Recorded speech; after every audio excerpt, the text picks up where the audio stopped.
Bom, a gente está iniciando a gravação e bem-vindos à nossa aula introdutória sobre administração de medicamentos na prática de enfermagem, principalmente no tocante ao que é de mais relevante dentro da prática de enfermagem, da legislação, introdução à administração de medicamentos, dentre outros, tá? Então, o que que acontece? A gente vai iniciar essa parte, esse módulo, tá? Falando um pouco sobre a parte introdutória realmente da farmacocinética, farmacodinâmica, vai falar um pouco sobre legislação de enfermagem relacionada à administração de medicamentos, tá? E o que a gente tem de mais novo aí sobre essa temática, tá? Então, inicialmente, a gente já vai trabalhar, já vai começar a conversar um pouco sobre o código de ética dos profissionais de enfermagem no tocante à administração de medicamentos, tá? Todas as vezes que a gente fala disso, a gente precisa entender que eu tenho três, quatro princípios fundamentais, eu tenho princípios fundamentais que me norteiam, que me ajudam a nortear, a guiar a minha administração segura de medicamentos. Então, primeira coisa, a enfermagem é uma profissão comprometida com a saúde e com a qualidade de vida da pessoa, família e coletividade. Então, a partir do momento em que eu entendo que essa premissa de que a enfermagem ela está preocupada com a pessoa, com a família e com a coletividade, eu preciso entender que tudo que eu faço, tudo que eu aplico ao meu paciente, vai repercutir na sua família e vai repercutir na comunidade, tá? Na coletividade. Então, primeira coisa dos princípios fundamentais da prática da enfermagem é entender isso, que nós somos comprometidos com a pessoa, com a família e com a coletividade. Segundo ponto é que o profissional de enfermagem atua na promoção, prevenção e recuperação, e bem como a reabilitação da saúde, com autonomia e em consonância com os preceitos éticos e legais da profissão. Ou seja, a gente tem que seguir o nosso código de ética. A partir do momento em que eu estou realizando a promoção lá na atenção básica, ou até dentro do hospital, por medidas educativas, quando eu estou promovendo e até ajudando na prevenção, eu estou, de certa forma, modificando a vida da pessoa, da família e da coletividade, tá? Então, toda a prática de enfermagem ela vai ser baseada nessa questão da ética e dos preceitos legais da nossa profissão. O profissional de enfermagem exerce suas atividades com competência para a promoção do ser humano na sua integridade, de acordo com os princípios da ética e da bioética. Lembrando que a bioética é um preceito que vem lá da década de 80, lá da década de 50, perdão, lá da década de 80, em que não se existia, né, dentro do arcabouço ético da pesquisa, não existia regras, não existia formas de se aplicar certas metodologias. Exemplo, quero pesquisar um medicamento. Vamos lá na África, a gente oferta comida àquelas pessoas e, em troca, a gente coloca certo agente etiológico no corpo dela e testa se esse medicamento tem efeito sobre isso. E isso era muito feito antigamente pelas ciências médicas, né? Com a situação, com o intuito, né, de tentar agariar pesquisas de formas mais simples daquelas convencionais. Só que hoje, para tudo isso ser realizado, é preciso de ambiência, é preciso de regras técnicas, tá? E aí, a gente tem como primeira situação o código de ética de enfermagem. Então, tudo que a gente faz, tudo que nós realizamos é norteado pelo código de ética dos profissionais. Então, eu trouxe alguns pontos mais vinculados à administração de medicamentos e alguns cuidados que a enfermagem tem que ter diante do nosso paciente na administração de medicamentos. Então, os pontos que nós observamos, que são pontos importantes, o primeiro deles, que a gente começa a observar, é dos deveres. Então, como profissionais de saúde, nós temos os deveres diante do nosso paciente. Então, o primeiro deles é o artigo 46, em que ele tem dois incisos, inciso primeiro e inciso segundo, em que ele fala, recusar-se executar prescrição de enfermagem ou médica na qual constem assinatura e número, não constem, né? Assinatura e número de registro profissional prescritor, exceto em situações de emergência. Lembrar que esse exceto é somente em situações de emergência, e eu peço que vocês tenham atenção em relação a isso, pessoal, porque isso é muito importante dentro do ponto de vista ético da nossa profissão, né? Então, peço que vocês tenham atenção. Inciso primeiro, o profissional de enfermagem deverá recusar-se a executar prescrição de enfermagem médica em caso de identificação de erro e ou ilegibilidade da mesma, devendo esclarecer com o prescritor ou outro profissional registrando no prontuário.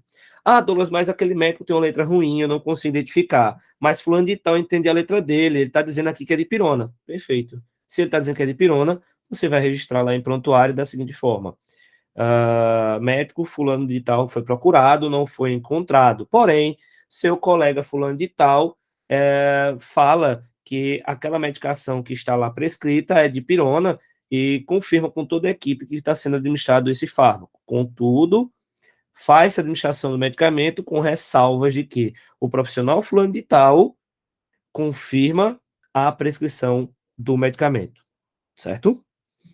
É vedado ao profissional de enfermagem o cumprimento de prescrição à distância, exceto em caso de urgência, emergência e regulação. Regulação, quando eu falo lá do SAMU, por exemplo.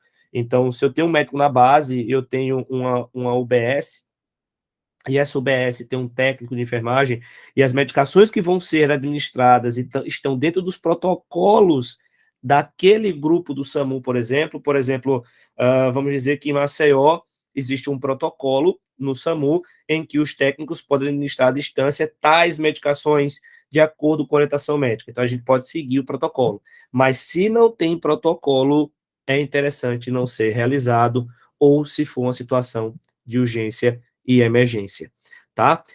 Vale ressaltar também que, por exemplo, saiu uma resolução aí do Transamin, né, que o Transamin não poderia ser feito pelo técnico de enfermagem na UBS, na unidade de suporte básico, na USB, perdão, na unidade de suporte básico de vida, tá? Então, isso tudo é porque o Transamin, ele é uma medicação razoavelmente tranquila para ser administrada, mas eu preciso de monitorização e preciso de alguns cuidados específicos que precisam de um suporte maior, tá? Então, por isso que eles pediram para que na USB não fosse administrado Transamin.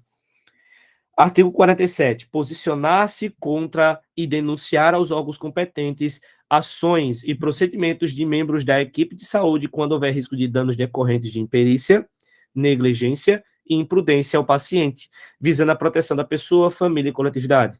Nós não podemos ser coniventes a essas situações, porque a partir do momento em que acontece o erro, eu, como profissional da equipe, eu vou ser conivente, eu vou ser vamos dizer assim, eu vou ser cúmplice daquela situação e eu respondo por igual situação diante do Código de Ética de Enfermagem, tá? 48. Prestar assistência de enfermagem promovendo a qualidade de vida, pessoa, família no processo de nascer, viver, morrer e luto. É uma dos deveres nossos. Ainda existe no outro capítulo 3, que fala das proibições. Eu ressalto 3 capítulos que são importantíssimos para a administração de medicamentos quando a gente fala das proibições, tá? O artigo 62. Executar atividades que não sejam de sua competência técnica, científica, ética e legal, ou que não ofereçam segurança ao profissional, à pessoa, à família e à coletividade.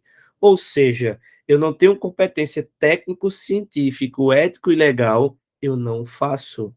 Ah, professor, mas o enfermeiro orientou que a gente administrasse. Beleza, se você teve uma orientação prévia, se ele acompanhou você durante o processo de administração do medicamento, beleza.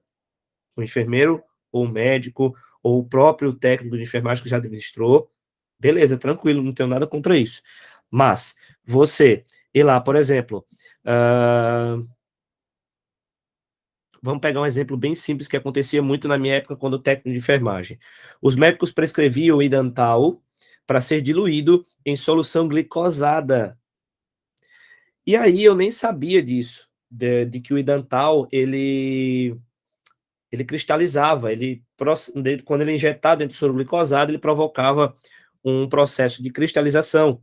E aí o que é mais interessante é que a gente fazia. E eu fiz uma primeira vez, só que na hora que eu observei a inserção do Idantal, eu observei os cristais. Eu conversei com o enfermeiro do plantão, porque eu não conhecia, e conversei com o médico.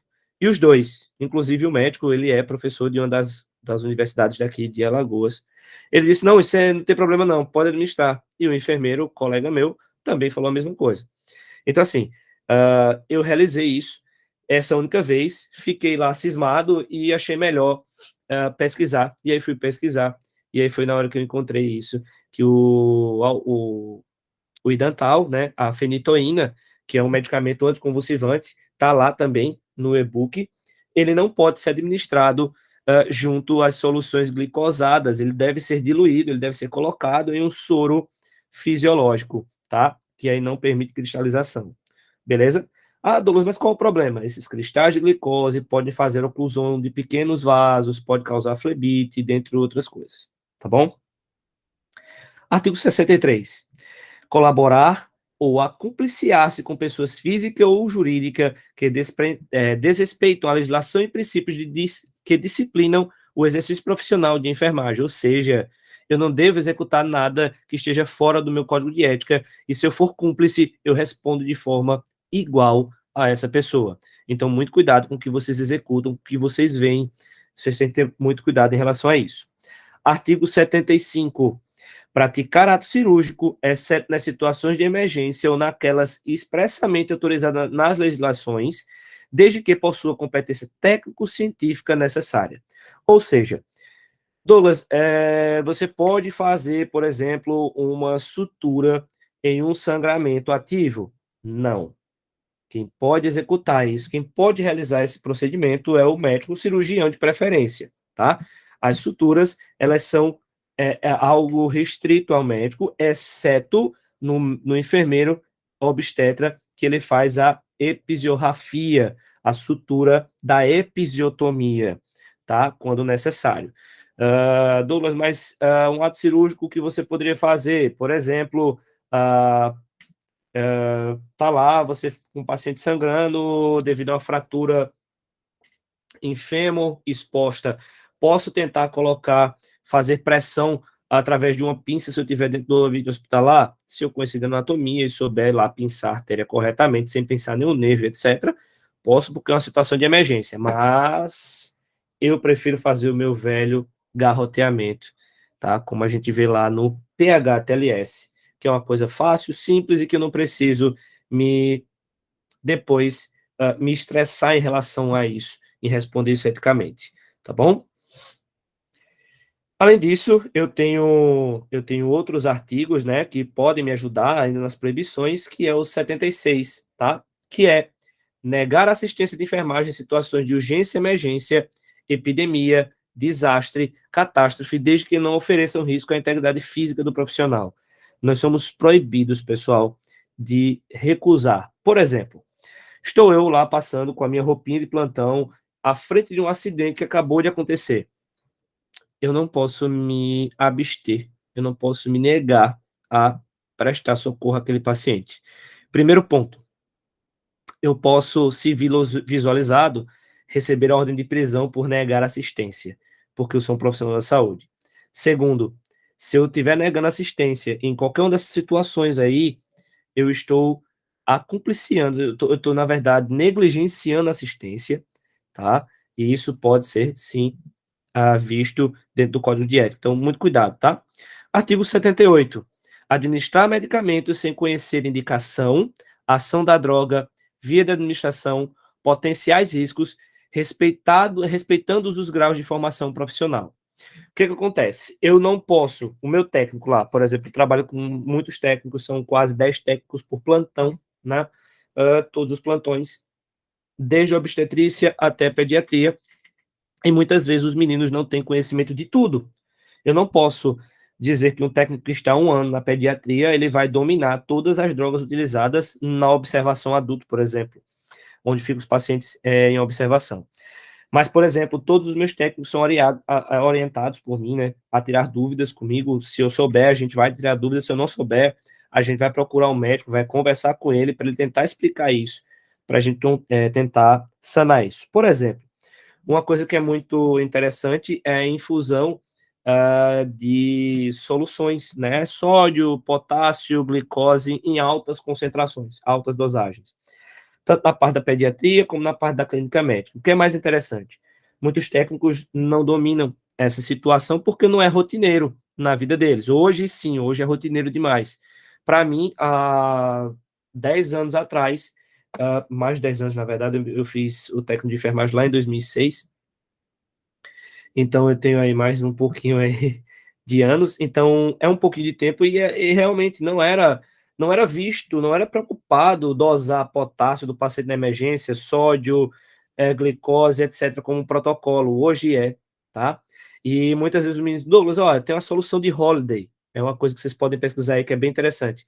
Solução de Holiday são as soluções que a gente usa na pediatria para repor eletrólitos, repor água, repor líquidos e fluidos em crianças que possam ter algum grau de desidratação. E aí a solução de Holiday pode estar lá dentro dessa solução, soro fisiológico, mais 5 ml de cloreto de potássio, mais 50 ml de glicose, 50%. E aí a gente vai retirar o quê? Vai dar ali 55 ml, né? São 50 ml de soro de glicose, 50%, e 5 ml de cloreto de potássio. Então eu tiro 55 ml dessa solução fisiológica e coloca esses 55 ml desses solutos. E aí é preciso que seja administrado por via BIC, por bomba de infusão. Isso é muito importante, tá, pessoal? Desse ponto de vista, porque o que acontece? Todos os meus pacientes, quando a gente administra de tal forma essa BIC, por BIC, eu controlo melhor a infusão desses fármacos e todo médico já sabe, é prescrito para ser infundido.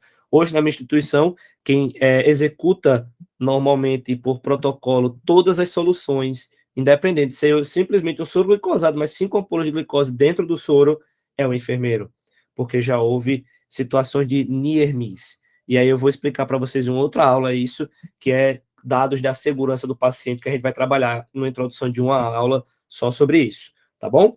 Então, a gente não vai administrar medicamentos se a gente não conhece o fármaco, a ação, a indicação, a via e os potenciais riscos. Outro exemplo muito simples é quando a gente olha lá a ampola da adrenalina, a gente só vê lá ela feita por subcutânea, intravenosa e intramuscular. E aí, lembrando, intramuscular, o músculo de preferência, pelo amor de Deus, para aplicar adrenalina, é vasto lateral da coxa. Beleza? Glúteo não, deltoide não, por causa do índice de chances de necrose do músculo. Beleza? Então, e a gente tem as vias de adrenalina lá da American Heart Association, que é, por exemplo, administrar adrenalina por via intratubo orotraqueal. E aí você pode dizer, professor, mas está errado. Não. As vias que nós vemos na bula são as vias convencionais, são aquelas que foram estudadas nos primórdios da elaboração daquele fármaco. Só que, durante a evolução técnica desse fármaco, a gente observou que essa poderia ser administrada dessas formas. Outro ponto bem interessante é o tramal por via subcutânea, sendo que lá no tramal só tem feito por via intravenosa e por via intramuscular. E o que é mais interessante, a gente faz hoje por via subcutânea, é uma via não convencional, é uma via que não foi estudada, mas é uma via que é tolerada muito bem, é muito segura e que os nossos pacientes se beneficiam porque tem menos efeitos adversos do medicamento, que pode causar desde náuseas a uma dor de cabeça, elevação ou diminuição da pressão arterial, dentre outros. Artigo 79. Prescrever medicamentos que não estejam estabelecidos em programas de saúde pública e ou em rotinas aprovadas em instituições de saúde, exceto em situações de emergência. O enfermeiro ele pode prescrever medicamentos? Pode, desde que estejam em protocolos ministeriais, institucionais ou em situações de emergência. Por exemplo, quando o enfermeiro prescreve o captopril lá na atenção básica, ou a losartana potássica, ou a furosemida, primeiro de tudo, eu só posso prescrever se eu entendo o artigo 78, ou seja, se eu entendo da indicação, da ação da droga, da vida, dos potenciais riscos, e o porquê que eu estou prescrevendo aquele medicamento para aquele paciente hipertenso, tá? E aí está na rotina lá do Ministério da Saúde, posso prescrever. Beleza, rotina do hiperdia. Douglas, mas minha instituição tem lá um protocolo de sepse, em que nesse protocolo de sepse existe que a gente pode, dependendo do tipo de fármaco, o enfermeiro pode iniciar, se o médico não estiver podendo assistir o paciente, o fármaco na primeira hora. Perfeito, beleza, está no protocolo? Eu só vou ter que ver qual o foco do processo infeccioso e a droga que está ali para aquele foco inicio. Depois o médico reavalia e qualquer coisa ele possa mudar, alternar essa droga de forma preferencial. E na situação de emergência, por exemplo, uma parada cardiorrespiratória não presenciada pelo médico, mas pela equipe, o enfermeiro pode iniciar a RCP, e se o médico não chegar entre 3 a 5 minutos, eu posso administrar a adrenalina, desde que eu esteja dentro de um ambiente controlado do hospital e eu tenha protocolo institucional dizendo que, na ausência do médico, o enfermeiro emergencista pode iniciar a RCP de alta qualidade, iniciando a administração de fármacos protocolares da RCP, como adrenalina e amiodarona. Beleza? Tranquilo. Pessoal, até agora tá tranquilo?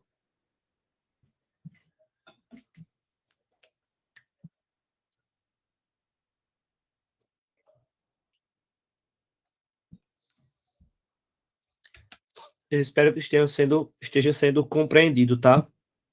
Já disse, como eu falei para vocês, se não estiver compreendendo, por favor, me sinalize pelo chat, como vocês estão fazendo agora, tá bom? Bom, ainda falando das proibições, existe um parágrafo único, tá? Esse parágrafo único, ele faz referência a casos de situações ou fatos e inserir imagens que possam identificar pessoas e instituições sem prévia autorização em qualquer meio de comunicação. E aí eu tomo muito cuidado em relação a isso. Por exemplo, acabei de realizar um curativo no meu paciente e eu publiquei e coloquei lá embaixo, autorizado pelo paciente. Pode ser notificado, pode ser processado do mesmo jeito. O que você tem que fazer quando você vai publicar algo sobre o paciente? Ou que vincule a imagem da instituição. Então, estou lá tirando uma foto sem pretensão no descanso com o logo da minha instituição e falando, hoje o plantão está uma moleza, como aconteceu com profissionais aqui em Alagoas. Isso é direito de justa causa, demissão por justa causa, entende? Porque você está expondo a instituição a uma situação que não é favorável a ela, tá? Então, em relação ao paciente ou instituição, tenha sempre o seu TCLE, o termo de consentimento livre e esclarecido, para que ele assine e você tenha isso devidamente documentado. Como eu trabalho com curativos e feridas, o que eu faço? Além da minha anamnese, da minha ficha de anamnese de exame físico, eu tenho uma ficha de termo de consentimento livre esclarecido. Para que, Douglas, isso? Para que eu tenha, o meu paciente leia ele e veja que eu posso publicar, que eu posso vincular a imagem da ferida dele a uma propaganda, alguma coisa dessa forma. Beleza? Várias outras coisas. Beleza? Então, a gente é proibido disso. Artigo 87. Registrar informações incompletas, imprecisas ou inverídicas sobre assistência de enfermagem prestada à pessoa, família e coletividade. Exemplo bem simples, pessoal, que pode acontecer. Estou lá administrando medicamento, administrei a dipirona, e o paciente apresentou reações adversas, como, por exemplo, hipotensão, sensação de desmaio ou lipotímia e mal-estar. E aí eu coloco só lá na minha evolução, paciente administrado dipirona 1 ml, uma ampola, mais 18 ml de água destilada por via intravenosa. Procedimentos sem intercorrências. Então, assim, pessoal, não é um procedimento sem intercorrência. Na verdade, o que eu preciso que vocês analisem é que todas as vezes que vocês forem administrar um fármaco, eu preciso que vocês administrem o fármaco e avaliem o que aconteceu depois da administração do fármaco e evoluam isso.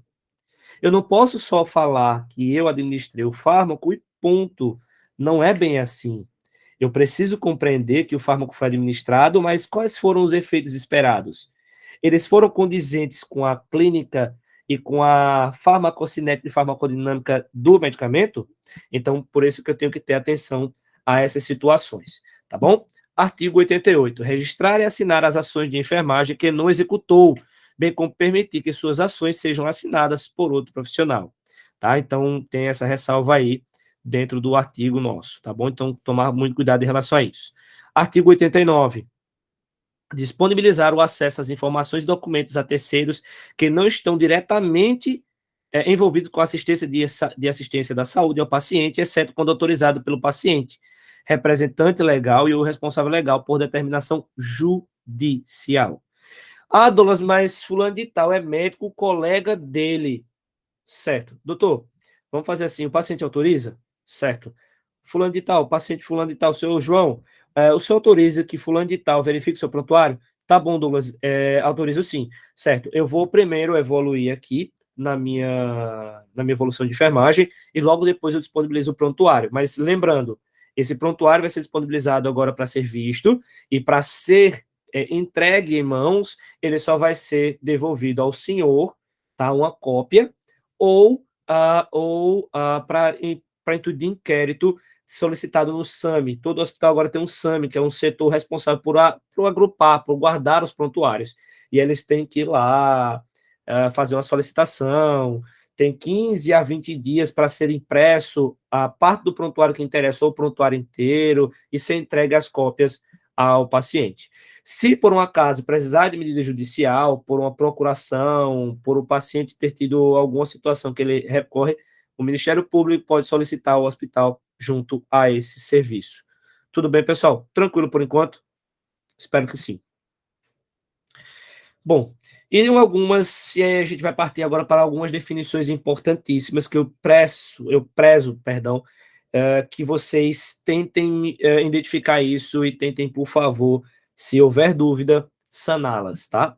Então, primeira coisa que eu preciso entrar no entremeio é a introdução sobre a farmacologia. Então, a gente vai primeiro entender o que é efeito terapêutico, efeito adverso, interação medicamentosa.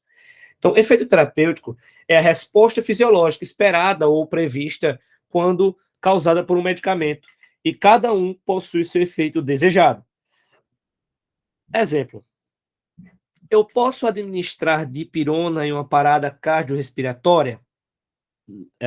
Em um infarto? Preferencialmente não. A dipirona pode levar a um nível de hipotensão, pode levar a efeitos adversos, além de que os anti-inflamatórios, eles podem piorar o processo de isquemia cardíaca, tá? Como a dipirona, como o diclofenaco, como nimesulida, ibuprofeno, são medicamentos que podem piorar o processo de isquemia do miocárdio. Ah, Douglas, mas você faz o AS. Mas o AS, ele tem uma função muito importante, que é a antiagregação plaquetária. Então, quando eu estou administrando o AS ali, eu espero do efeito terapêutico dele antiagregação plaquetária mais do que processo anti-inflamatório. Beleza? E aí eu preciso entender que a resposta que foi estudada é a resposta que tem que ser esperada. Exemplo: eu administro o AS. O AS, ele faz parte de 4 classes farmacêuticas. Ele é um anti-inflamatório não esteroide, ele é um antitérmico, ele é um analgésico e ele é um antiagregante plaquetário. Ou seja, ele tem essas 4 funções, 4 previsíveis situações de resposta, né? De resposta dele. Ou seja, eu vou esperar que o meu paciente apresente uma delas, tá? Então, consequentemente, quanto maior a dose do AS, maior o seu nível de antiagregação plaquetária. Então, por isso que a gente usa ele no infarto, para ele impedir a antiagregação das plaquetas lá no trombo que está sendo formado na artéria coronariana. Tudo bem? A dipirona é um anti-inflamatório, um analgésico. O idantal, que é a fenitoína, é um anticonvulsivante. O fenobarbital, anticonvulsivante. Qual é a resposta que eu espero? Que ele, quando administrado, faça com que o meu paciente não tenha outras crises convulsivas. Ele é um anticonvulsivante. Só que a medicação na emergência que cessa a crise convulsiva, que para a convulsão, é um benzodiazepínico, ou diazepam, ou o midazolam, sendo que o diazepam deve ser feito exclusivamente por via intravenosa, sem diluição, não existe diluição para diazepam por essa via, e o meu midazolam por via intramuscular, pois o midazolam tem início de ação a partir de 20 minutos, tá bom? Efeitos colaterais. São efeitos secundários e não evitáveis, produzidos durante a administração dos medicamentos por doses terapêuticas usuais. Então, são efeitos que a gente espera. São aqueles efeitos que estão lá descritos na bula, ou estão descritos lá no fármaco. Por exemplo, quando a gente faz o Berotec, por exemplo, no paciente, ele é um beta-adrenérgico, tá? Um adrenérgico, então ele vai promover taquicardia. Ele faz broncodilatação, porque estimula receptores beta-2 e broncodilatação, né? Receptores beta-2, mas ele vai fazer efeito beta-1 no coração, aumentando frequência cardíaca e ritmo cardíaco, por isso que o paciente fica taquicárdico. Então, esse é um efeito colateral, é um efeito que eu espero do medicamento. Efeitos adversos são efeitos ou respostas graves não pretendidas, indesejadas ou frequentemente imprevisíveis da medicação. Por exemplo, quando eu faço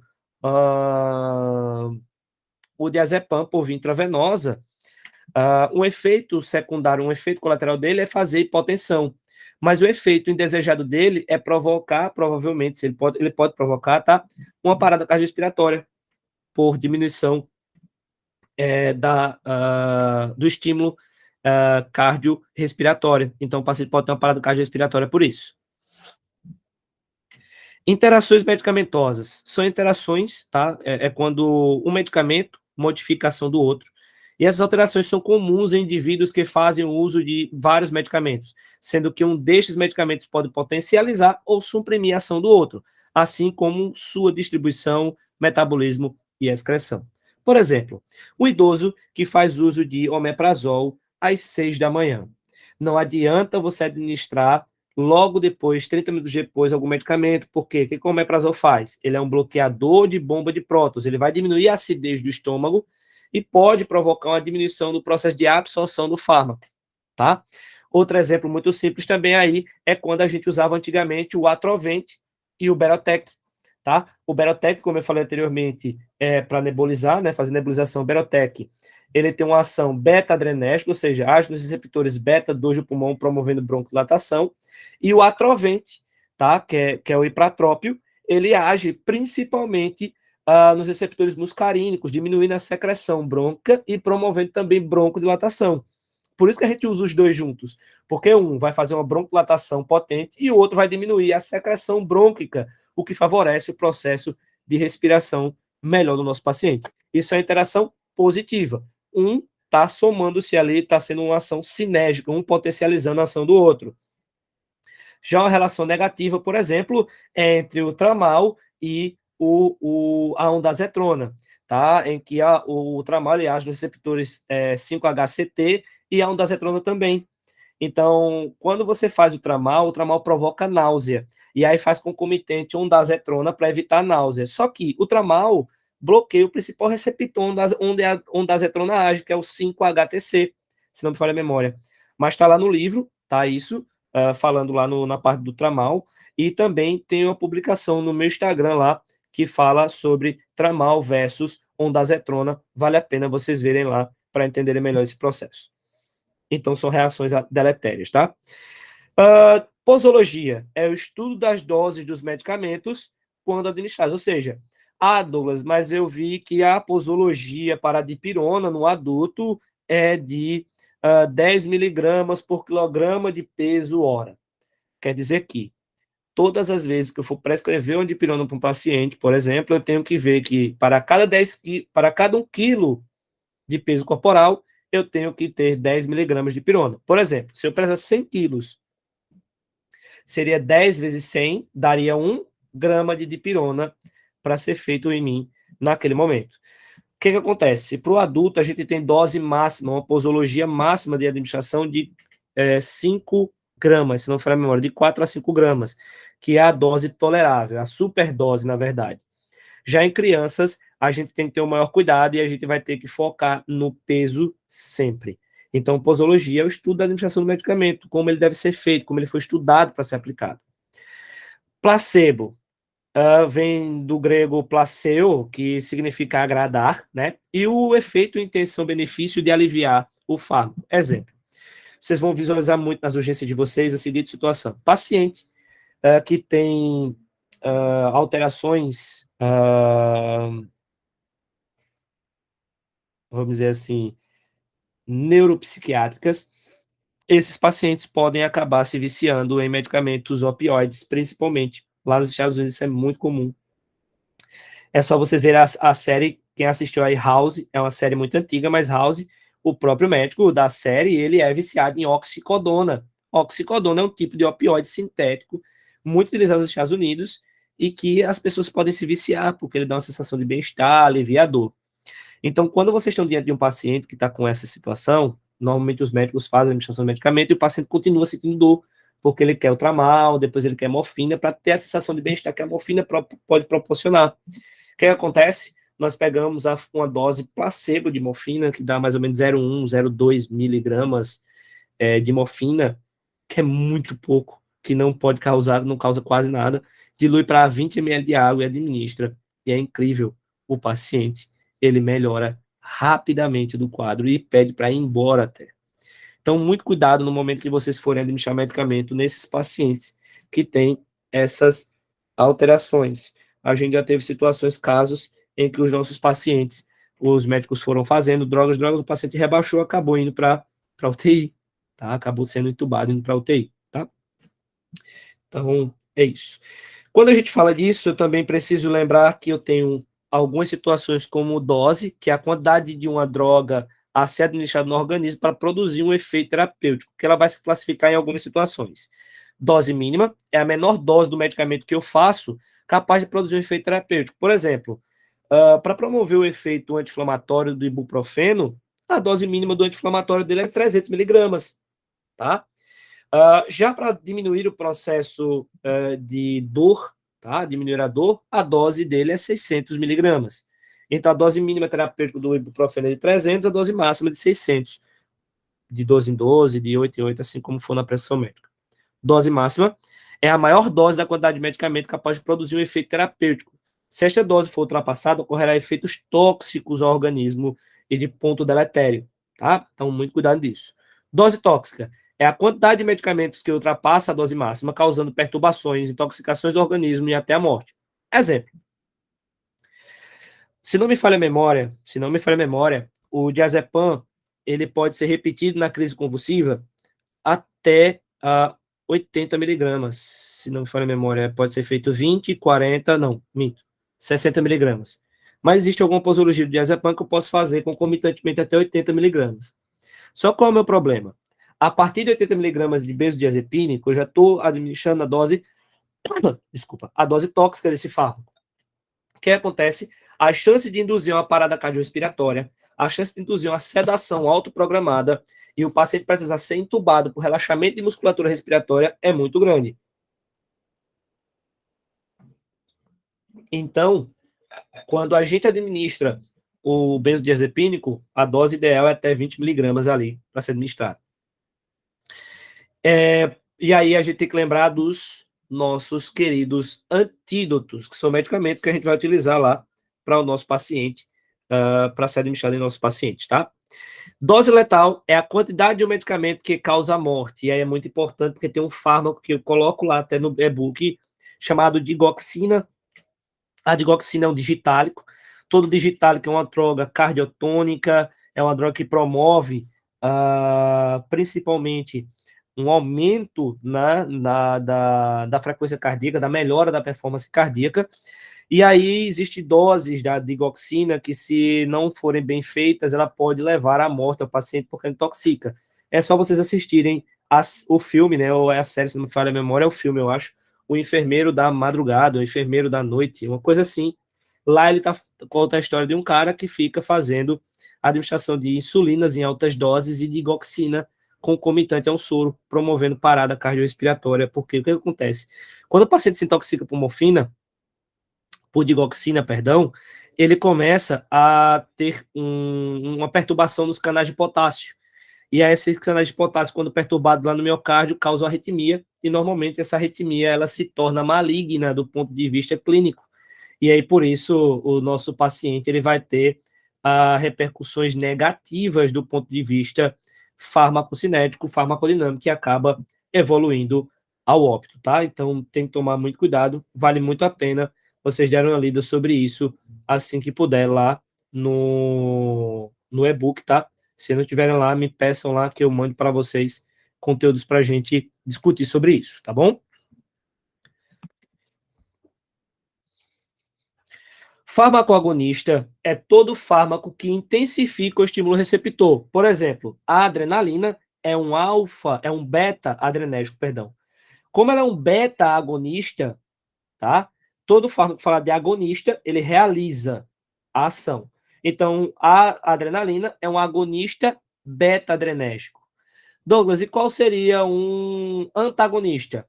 Um antagonista adrenérgico seria, por exemplo, um beta-bloqueador, tá? O propranolol, o atenolol, porque ele é um beta-bloqueador, ele bloqueia receptores beta. Enquanto a adrenalina ela é agonista, ela estimula o efeito do receptor, o beta-bloqueador, ele bloqueia aquela ação. Pode ser competitivo, ele compete pelo mesmo sítio, por exemplo, a atropina e o chumbinho. O chumbinho, ele se liga ao mesmo receptor da atropina. Só que esse receptor ele tem mais afinidade pela atropina. Então a atropina vai lá, entra, se liga ao receptor e o chumbinho fica aqui, ó, querendo se ligar ao receptor e não consegue, porque a atropina não deixa, tá? E não competitivos é quando eles ligam-se aos sítios receptores e bloqueiam os efeitos agonistas, tá? Nesse paciente. Ainda das definições, a gente tem o que é farmacodinâmica e o que é farmacocinética. Eu vou deixar depois isso daí para vocês. É bem interessante. Farmacodinâmica é a parte da farmacologia que estuda a dinâmica do fármaco dentro do corpo, é o seu efeito no órgão-alvo. Por exemplo, todo mundo deve ter se perguntado em algum momento como é que a gente faz para administrar um antibiótico e como é que ele chega lá na infecção. Não é que ele chega, o antibiótico fica circulando no corpo todo, né, através do processo de distribuição que é da farmacocinética, só que alguns mediadores químicos, bem como a albumina, elas são direcionadas para o processo inflamatório infeccioso, levando uma maior concentração do fármaco para lá. Isso é farmacodinâmica. Outro exemplo bem interessante é quando eu falo da relação, por exemplo, do captopril. Por exemplo, o captopril ele é um inibidor da enzima conversora de angiotensina, que age principalmente inibindo a conversão de angiotensina 1 e angiotensina 2, que vão agir lá nos rins e nos vasos. Só que o órgão-alvo do captopril não é o coração, não é o rim, é o pulmão. Porque os nossos pulmões, no interstício pulmonar, na região pulmonar, há o que a gente chama de ECA, que é uma enzima conversora de angiotensina, que está localizada no interstício pulmonar. Então, por isso que o paciente, quando faz uso de captopril de forma crônica, ele tem uma tossezinha, um pigarreado, devido a isso, tá, pessoal? Devido a essa situação do órgão-alvo. Por exemplo, a gente pode ter também outros fármacos que agem dependendo do órgão-alvo, né? Por exemplo, deixa eu pegar aqui um outro fármaco, o diazepam. O diazepam, ele tem vários sítios, mas o principal sítio dele está lá nos receptores GABA na região cerebral, que age inibindo o processo, levando a um processo de relaxamento dos músculos e etc. Tá? Já a farmacocinética é a parte da farmacologia que estuda o processo de caminho, o caminho do fármaco no organismo, que vai desde a liberação, passando pela absorção, distribuição, metabolismo e excreção. Então, é muito importante que vocês tenham em mente em relação de que, primeiro de tudo, que eu tenho que ter consciência é que tem que haver liberação. Então, qual é a via que normalmente vai permitir essa liberação? Normalmente, a via oral. Então, todas as vezes que a gente administra um fármaco por via oral, primeiro de tudo tem que haver a liberação, tá? Então, quando há liberação desse fármaco, ele vai ter que ser liberado lá na região do trato gastrointestinal, certo? E, posteriormente, ele vai ser absorvido pelas microvilosidades intestinais, principalmente pelas microvilosidades intestinais. Não há uma absorção perfeita no estômago devido ao ácido clorídrico, porque ele pode fazer alteração do ponto de vista farmacocinético desse fármaco, tá? Posteriormente, eu tenho a absorção, e aí, normalmente, fármacos que são feitos por via intramuscular, são feitos pela própria via gastrointestinal, que são absorvidos de forma bem importante por essa via. A distribuição é como o fármaco é distribuído no meu corpo através do processo, através da minha corrente sanguínea. Metabolismo, quando esse fármaco precisa ser metabolizado, fazer o efeito de passagem hepática, precisa ser metabolizado pelo fígado para daí ele ter seu efeito, que a gente chama de profármaco. Profármaco é todo medicamento, tá? Que a gente engole, né? Faz o consumo do medicamento e esse medicamento vai gerar uma substância na corrente sanguínea, quando metabolizado pelo fígado, que vai levar a uma ação terapêutica. Por exemplo, se não me falha a memória, é o paracetamol. Ele tem como principal metabólico da sua degradação no fígado o ácido metafenâmico, que tem poder anti-inflamatório e antipirético. Beleza?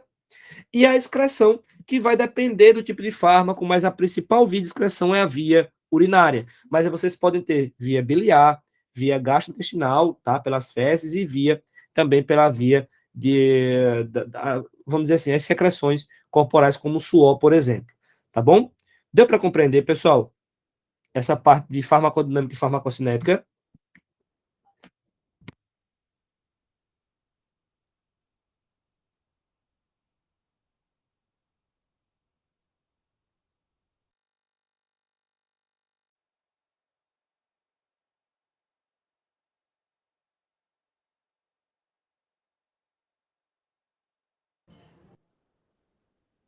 Espero que sim, tá? Vou passando aqui.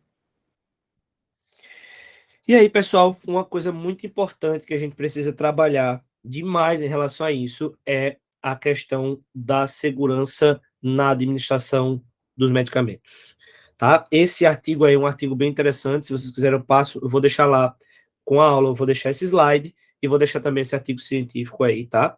Sobre os 10, lá no inglês, os 10 R's da administração do medicamento e também de uma postagem que eu coloquei no Instagram sobre os 15 certos de administração do medicamento, tá?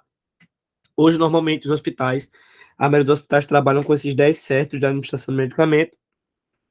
Também existem os 12 certos, e aí também os 15 certos, aí cada ano vai evoluindo mais ainda.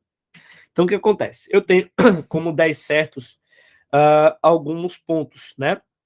Que são os 12 passos para a administração do medicamento. Medicamento certo, dose certa, paciente certo, a via de administração certa, a hora certa e a data de validade. Ou seja, para administrar o medicamento, eu preciso ver se esse medicamento é o certo.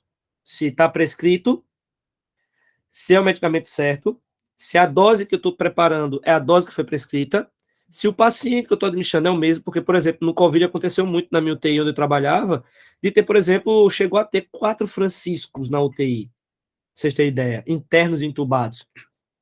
Então, o risco de erro na administração do medicamento era muito grande. O que a liderança criou? Uma plaquinha com o nome homônimos.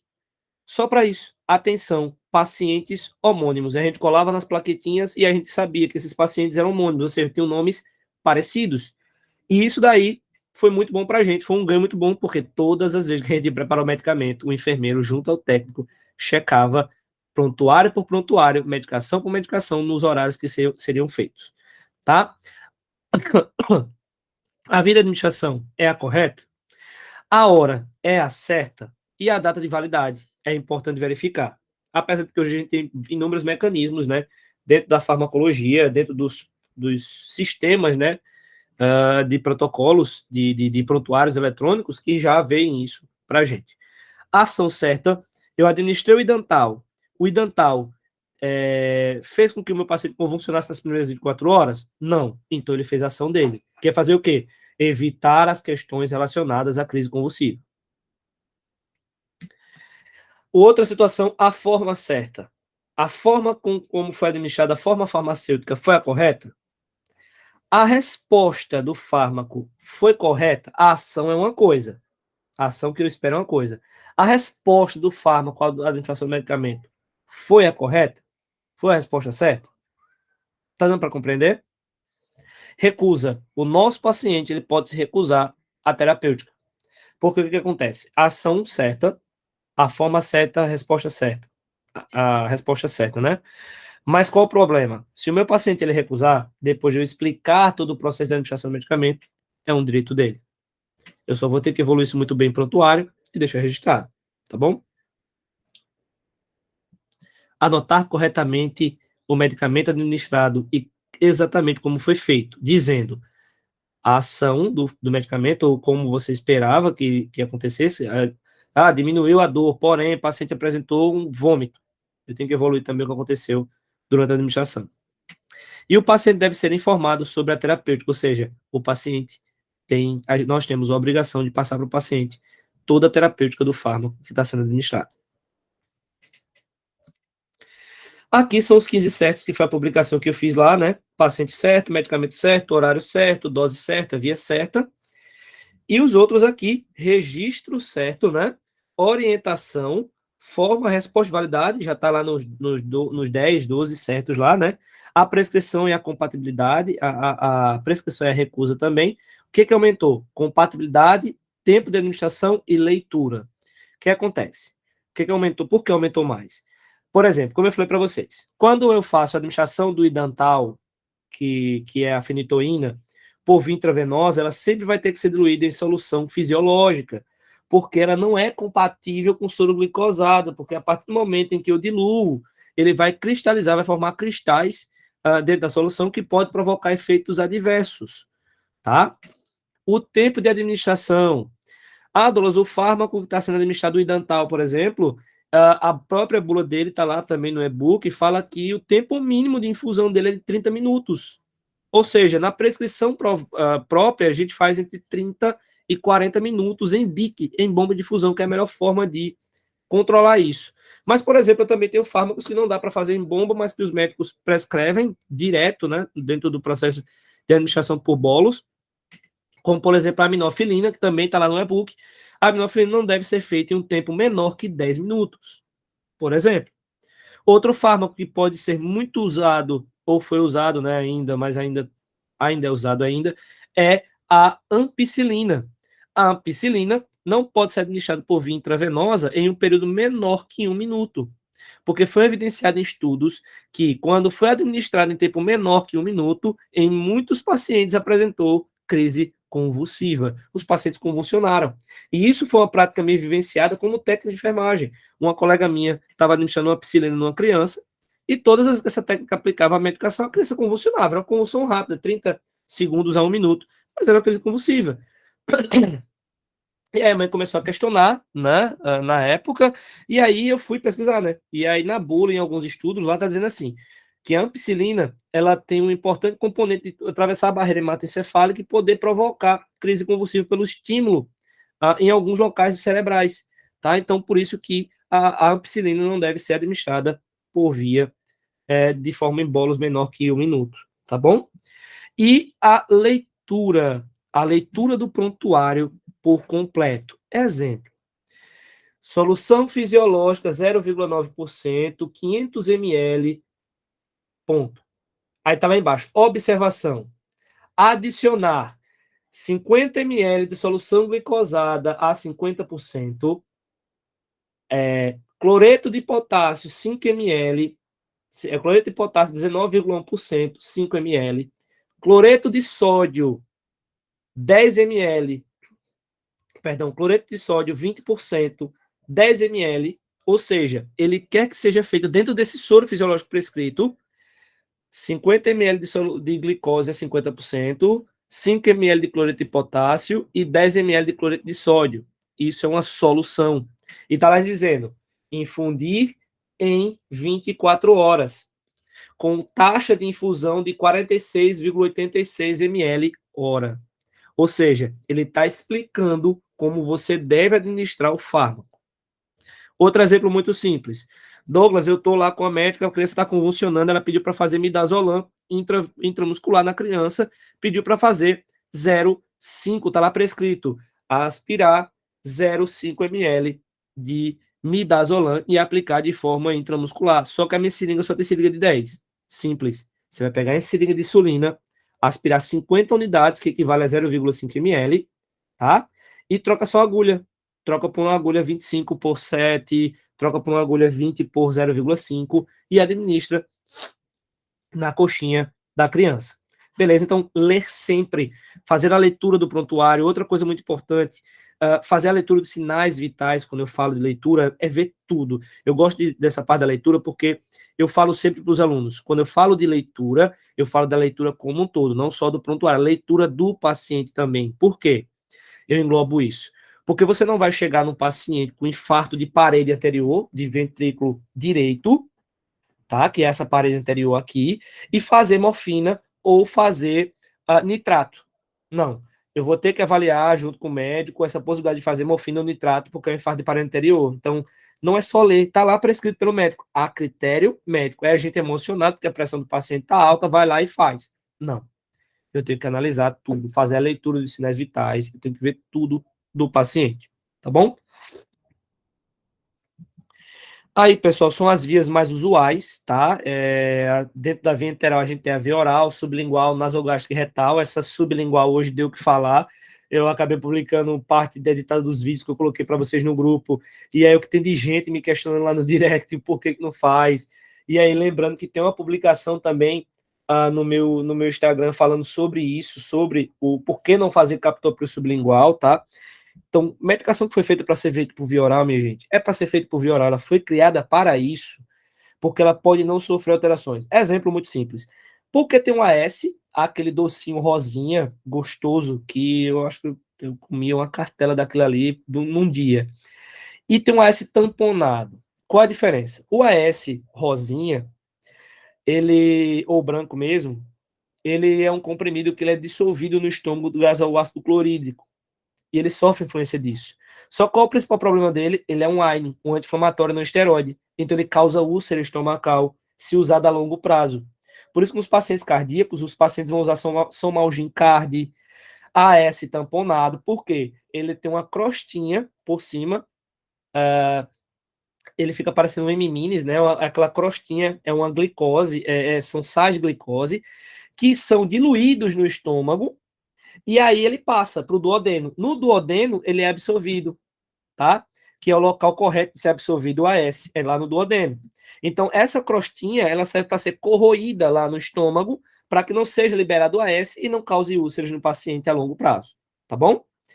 A nasogástrica é a via retal, que hoje não é tão utilizada, mas nas urgências pode ser utilizada. A gente vai debater isso quando eu for falar lá de benzodiazepínicos e drogas nas urgências convulsivas.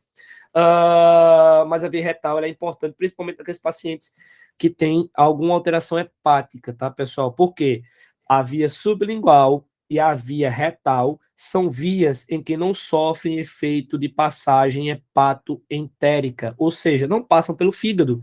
Então, se os pacientes têm comprometimento hepático, isso não vai levar a alterações do ponto de vista hepatocelular, tá bom? Via vaginal, via tópica, são medicamentos pela mucosa oral, oftálmica, nasal, otológica, etc. Via inalatória, trato respiratório, e tem as vias intradérmica, subcutânea, intramuscular e intravenoso. Lembrando que na via intradérmica, o único medicamento que a gente administra, o único imunocomponente é a BCG, tá? Subcutânea, lembrar que é tecido subcutânea e cuidado com as celulites, tá? Com as medicações que retornam para o tecido subcutâneo e causam celulite, a famosa pode ser erisipela, etc. Tá? Intramuscular, lembrar de alguns pontos que a gente vai discutir agora, tá? Então, quando a gente fala de medicações por via subcutânea, eu preciso que vocês analisem os locais, tá?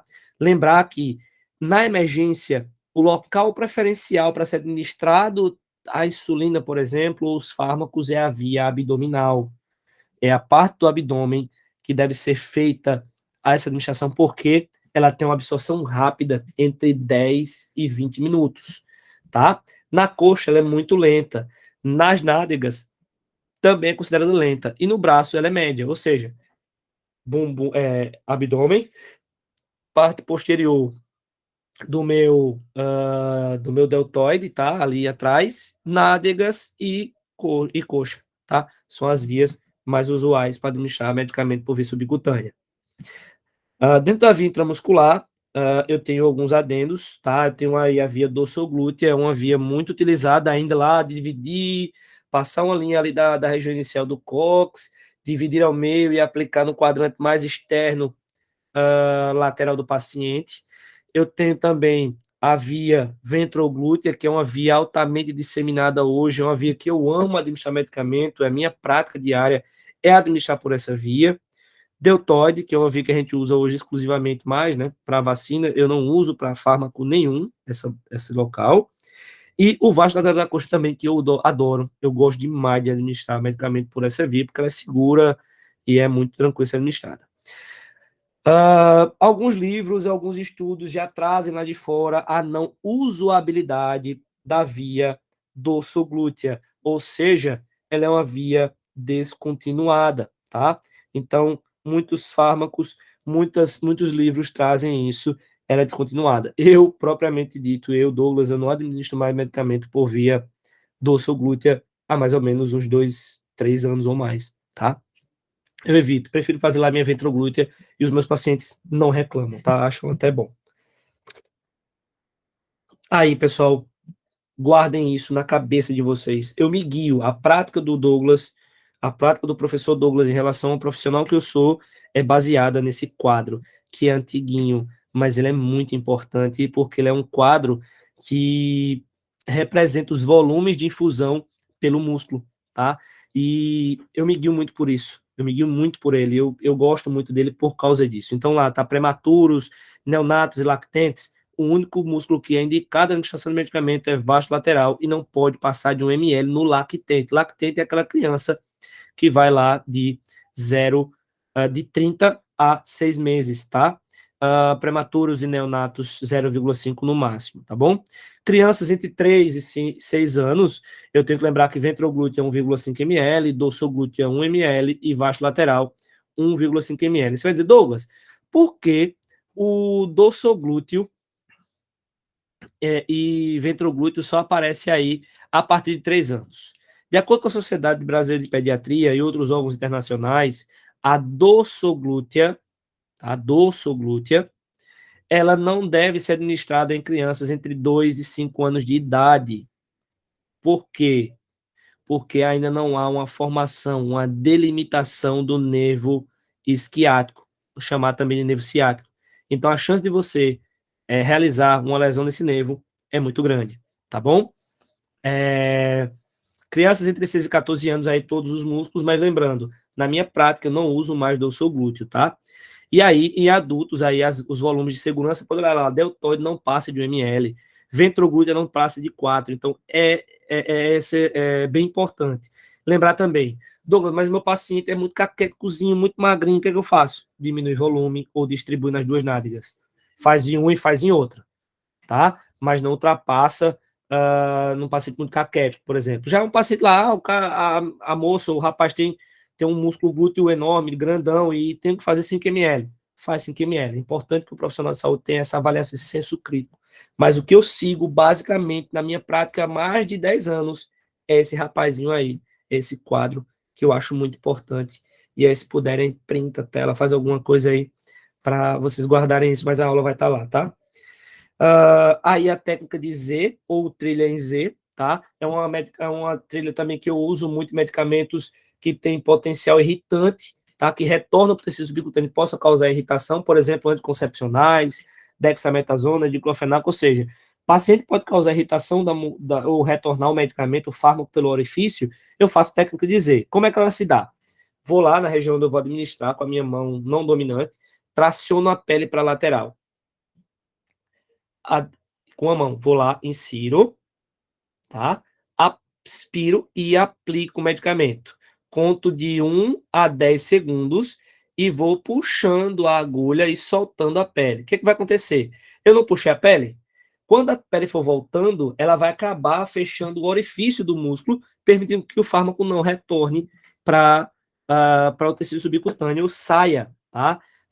Diminuindo a dose desse medicamento, né? Principalmente os anticoncepcionais que são feitos por via intramuscular, tá bom?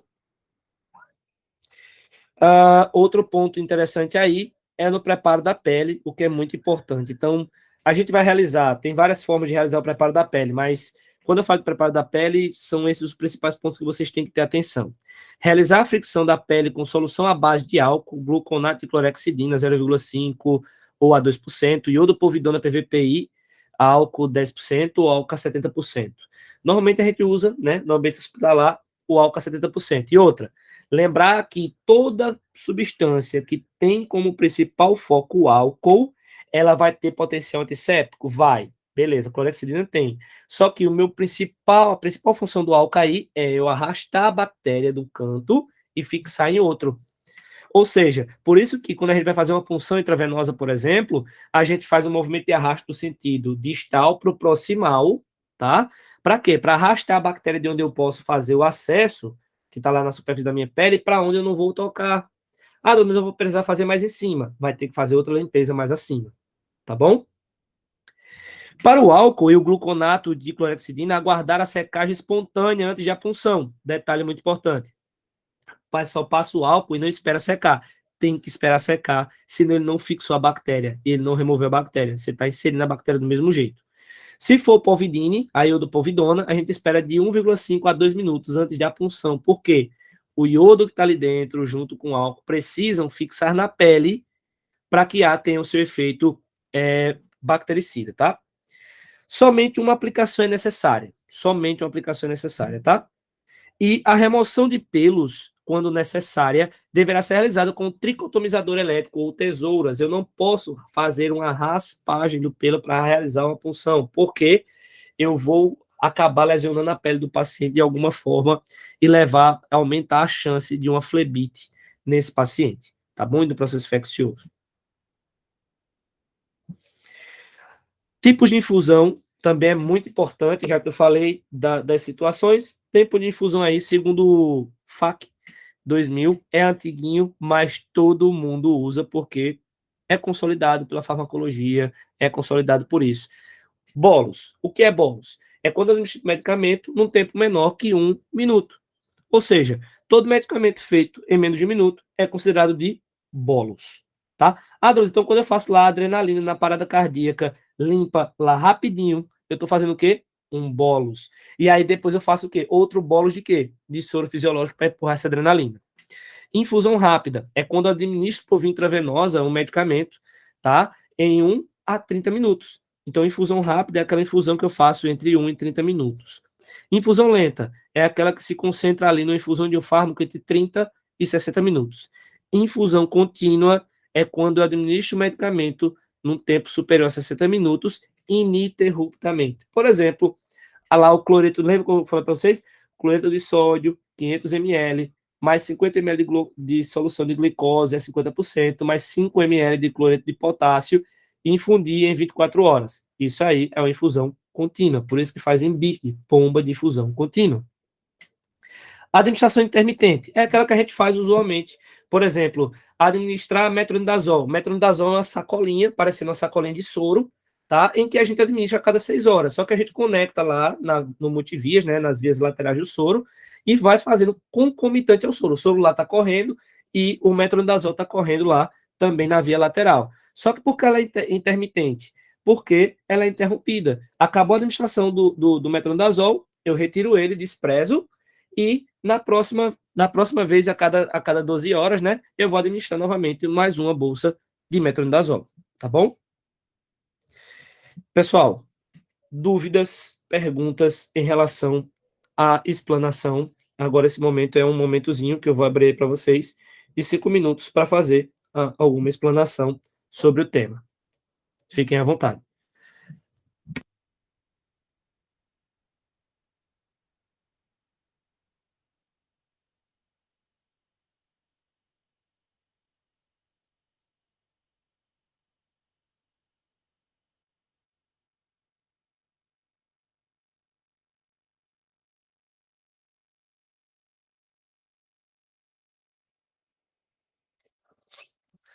Não há dúvida?